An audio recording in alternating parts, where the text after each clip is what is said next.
ಮತ್ತೊಂದು ಕಡೆ ಅದಾನಿ ಗ್ರೂಪ್ನ ವಿರುದ್ಧ ಬಂಧನ ವಾರೆಂಟ್ ಜಾರಿಯಾಗ್ತಾ ಇದ್ದ ಹಾಗೆ ವಿಪಕ್ಷ ಕಾಂಗ್ರೆಸ್ ವಾಕ್ ಸಮರಕ್ಕೆ ಮುಂದಾಗಿದೆ.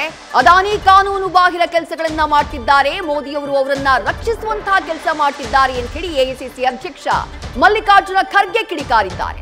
ಅದಾನಿಗೆ ವಾರೆಂಟ್ ಕೊಟ್ಟಿದ್ದಾರೆ, ಅರೆಸ್ಟ್ ಮಾಡಬೇಕು. ಬಿಜೆಪಿಯ ಕೆಲವರು ಅದಾನಿಯನ್ನ ಡಿಫೆಂಡ್ ಮಾಡ್ತಿದ್ದಾರೆ. ದೇಶದ ಮಾನ ಹೋಗಿದೆ ಅಂತ ಹೇಳಿ ಸಿದ್ದರಾಮಯ್ಯ ಕೂಡ ವಾಗ್ದಾಳಿಯನ್ನ ನಡೆಸಿದ್ದಾರೆ.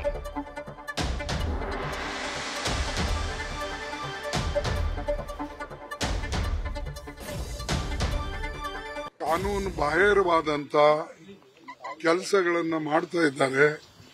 ಮೋದಿ ಅವರು ಅವರಿಗೆ ಪ್ರೊಟೆಕ್ಟ್ ಮಾಡ್ತಾ ಇದ್ದಾರೆ ಮತ್ತು ವಿಶೇಷವಾಗಿ ಈ ಕರಪ್ಷನ್ ಕೇಸಸ್ ನಲ್ಲಿ ಅವರೆಲ್ಲ ಇನ್ವಾಲ್ವ್ ಇದ್ದಾರೆ ಅಂತ ಹೇಳಿ ನಾವು ಈಗ 5-6 ವರ್ಷದಿಂದ ನಾವು ಸತತವಾಗಿ ಈ ಇಶ್ಯೂವನ್ನ ಎತ್ತಾ ಇದ್ದೇವೆ.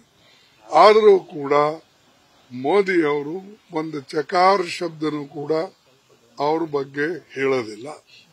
ಮತ್ತು ಅಮಿತ್ ಶಾ ಅವರು ಕಡೆ ಇಡಿ ಇದೆ, ಆಮೇಲೆ ಅವ್ರ ಹೋಮ್ ಮಿನಿಸ್ಟರ್ ಇದ್ದಾರೆ, ಸಿಬಿಐ ಇದೆ. ಇವೆಲ್ಲ ಇಟ್ಕೊಂಡು ಎನ್ಕ್ವೈರಿ ಯಾಕೆ ಮಾಡೋದಿಲ್ಲ? ಲಾಸ್ಟ್ ಟೈಮ್ನು ನಾವು ಇದು ಎತ್ತದಾಗ ಅವ್ರು ಹೇಳಿದ್ರು ಅದು ಫಾರಿನ್ನಾಗ ಇದ್ದಿದ್ದು, ಅದು ಸುಳ್ಳು, ಅದು ಇದು ಅಂತ ಹೇಳಿ ಆ ಮಾತು ಒಂದು ಹಿಂಡನ್ಸ್ಬರ್ಗ್ ಇದ್ರ ಮೇಲೆ ಅವರು ನಕಾರಾತ್ಮಕವಾದಂತ ಮಾತುಗಳನ್ನ ಹೇಳಿದ್ರು. ಈಗೂ ಕೂಡ ನಾವು ಹೇಳೋದಲ್ಲ, ನಾವು ಹೇಳೋದು ಇಲ್ಲಿ ಹೇಳ್ತೇವೆ. ಆದರೆ ಅಲ್ಲಿ ವಿದೇಶನಲ್ಲೂ ಕೂಡ ಯಾವಾಗ ಅವ್ರದ್ದು ಇಂಥದ್ದು ಕರಪ್ಷನ್ ಬಗ್ಗೆ ಹೊರಗೆ ಬರ್ತಾ ಇದೆ, ಅವರು ಸ್ಪಷ್ಟವಾಗಿ ಹೇಳ್ತಾರೆ.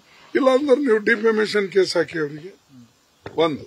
ಎರಡನೇದು, ಹೊರಗಿನವರು ನಾವೇನೋ ಪೊಲಿಟಿಕಲಿ ಹೇಳ್ತೇವೆ ಅಂತ ನೀವು ಅನ್ಬಹುದು, ಬಟ್ ಈಗ ಹೊರಗಿನವರು ಎಲ್ಲರೂ ಹೇಳ್ತಾ ಇದ್ದಾರಲ್ಲ. ಹಿಂಡನ್ಸ್ಬರ್ಗ್ದವ್ರು ಹೇಳಿದ್ರು, ಈಗ ಅಮೆರಿಕಾದವರು ಇವ್ರು ಹೇಳಿದ್ದಾರೆ. ಸೊ ಎಲ್ಲೋ ಒಂದು, ಯಾಕಂದ್ರೆ ನಮಗೆ ಕನ್ಸರ್ನ್ ಏನಿದೆ, ನಮ್ಮ ದೇಶದ ಆಸ್ತಿಯನ್ನ ಅವ್ರಿಗೆ ಕೊಡ್ತಾ ಇದ್ದಾರೆ. ಏರ್ಪೋರ್ಟ್ ಕೊಡ್ತಾ ಇದ್ದಾರೆ, ಪೋರ್ಟ್ಗಳು ಕೊಡ್ತಾ ಇದ್ದಾರೆ, ಪಬ್ಲಿಕ್ ಸೆಕ್ಟರ್ಸ್ ಕೊಡ್ತಾ ಇದ್ದಾರೆ, ಅನೇಕ ಜಮೀನುಗಳು ಕೊಡ್ತಾ ಇದ್ದಾರೆ. ಇವೆಲ್ಲ ಎನರ್ಜಿ ಸೆಕ್ಟರ್ನಾಗ ಅವನು ನ್ಯಾಯವಾಗಿ ಮಾಡಿಕೊಂಡ್ರೆ ಅಡ್ಡಿ ಇಲ್ಲ.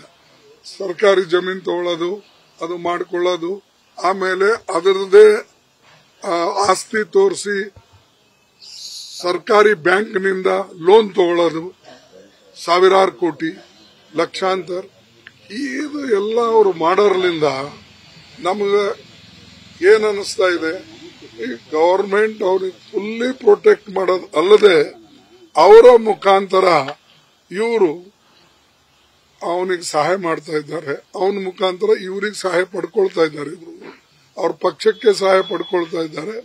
ಮತ್ತು ಹೊರಗಡೆ ಬಹಳ ನ್ಯಾಯ, ಸ್ವಚ್ಛ, ನಾವು ಇದು ಬರೀ ಭಾಷಣ ಮಾಡೋದ್ರಿಂದ ಆಗೋದಿಲ್ಲ, ನಿಮ್ಮ ನಡವಳಿಕೆ ಕೂಡ ಸ್ವಚ್ಛ ಇರಬೇಕಲ್ಲ. ಅದಾನಿ ಅವರಿಗೆ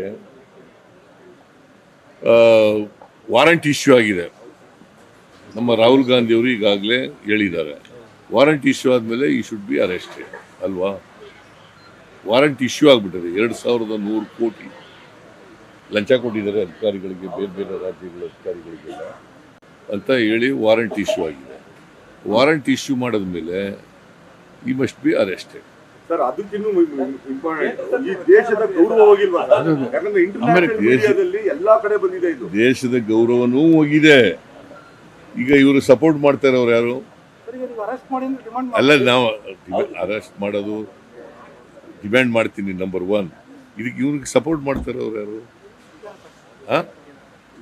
ಯಾರು ಮಾಡ್ತಾ ಇರೋರು? ಬಿಜೆಪಿ ಅವರು ಡಿಫೆಂಡ್ ಮಾಡ್ಕೊಂಡಿದ್ದಾರೆ, ಗೊತ್ತಾ ನಿಮಗೆ? ನರೇಂದ್ರ ಮೋದಿ ಅವರು ಹೇಳ್ದೆ ಮಾಡ್ಕೊಳಕ್ಕಾಗತ್ತಾ? See that is the news. ನನಗೇನಪ್ಪ, ನಾವು ಮಾಡೋ ತಪ್ಪು ಹೇಳಿ, ನಾವು ಹೇಳ್ಬೇಡಿ ಅಂತ ಹೇಳಲ್ಲ, ಬಟ್ ಸತ್ಯ ಹೇಳಿ. ನ್ಯೂಸ್ ಫಸ್ಟ್, ನಿರ್ಭೀತಿಯಿಂದ ನಿಮ್ಮ ಪರವಾಗಿ.